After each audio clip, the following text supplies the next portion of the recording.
Don't expect people to like you when you are a dreamer.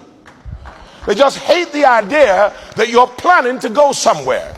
They just don't like the fact that you have intentions of becoming and living your dream. They just don't like you for that reason. Can I get a witness from somebody? Just because you want to be governor, or you want to be local government councilor, or you want to be president, or you want to build a house, or you want to build a building, or you want to marry that really good-looking, virtuous woman, they just hate you for it. And you know, they can tell a dreamer when they see one, because dreamers walk different. They walk today as if they were in tomorrow. They talk in today as if they're already in tomorrow. Because a dreamer is very conscious all the time of his dream, that he thinks he's living in tomorrow. You know, head first. You get it? How many dreamers do we have in the house? Put up your hand. All the folk who you see putting their hands up, they're going to have a lot of trouble. And that trouble's going to come often from people around them. Because dreamer, even before you start walking in your dream, you're just talking your dream, they're going to hate you for talk. You don't know how the dream is going to come to pass. You just keep dreaming your dream. That's why I like Joseph, because he would dream his dream and they'd hate him for it, then he'd dream another dream. And both dreams mean the same thing.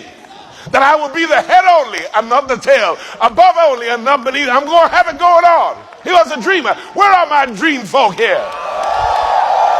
I'm not talking about nightmares. I'm not talking about pipe dreams. I'm not talking about wishful thinking. I'm talking about what God put in your heart, so that when your eyes are open, you're dreaming. When your eyes are closed, you're dreaming. When things are going good, you're dreaming. When things are not going good, you're still dreaming. In a paro face me, I face you, but dreaming of your palace. Broke, busted, and disgusted, with no salary, no paycheck, no money coming in, but you're talking like I said, you got millions of dollars in your bank account. Where are my dreamers? 45 and still believing the tall, dark, and handsome is going to propose. Hear what I'm saying? Dreamers. Because if you get it in your mind, that's the biggest part of you. It's the most powerful part of you, your mind. If you get it in your mind, you will break the matrix that's holding you back in an old world, and you'll pop out into the new world. And all the ups and downy folk will be able to pull you out if you show your head. But if you don't show your head, they can't do much. Some of you are in the birth canal. We're going to manipulate the womb that's carrying you till you come all the way up and out. You're coming out. You're coming out. The level you're on can't feed you anymore. That's why you can't go to some churches, because they can't feed who you're about to become. You're done with that level. There's certain people you can't run with anymore, because whether you like it or not, or know it or not, the people you run with feed you. They feed you what you think. And you will sooner than later get so tired of them, because they can only feed the fetus you. They can't feed the new you. Are you with me? I hope I'm talking to somebody. How many deal with that irresponsible phone? And he keeps talking his dream. His brothers, the Bible says, they envied him for that reason. But his father paid attention. Said, there's something here. There's something on this boy. There's something here.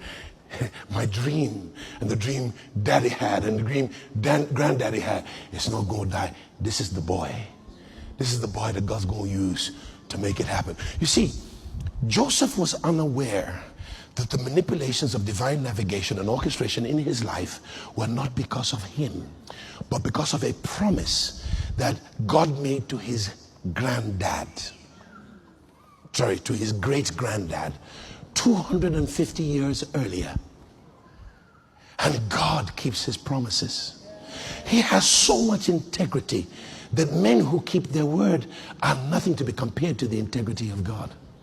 And that everything that was going to happen in his life subsequently was because of a promise about a purpose that God had made to his granddad Abram, not Abraham. He made this promise to him that you will be the father of many nations.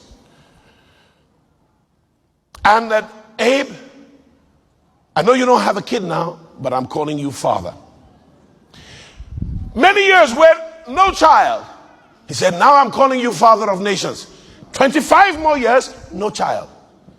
He calls those things that be not as though they are. And at the appointed time, they will become what he called them. And he told Abraham, he said, your kids, where are my kids? He didn't have any. They will be in a land that's wonderful for 430 years. And then during that 430 years, there'll be 400 years of captivity. Joseph does not know that he's in a time matrix somewhere at the beginning of 430 years. 14 years prior to the beginning of 430 years. That's where he is. We are the generation upon whom the ends of the world has come. There are going to be so interesting, powerful moves of God in market, in industry, in banking, in church, in media, in culture, in family, in the continent. There are going to be massive upheavals.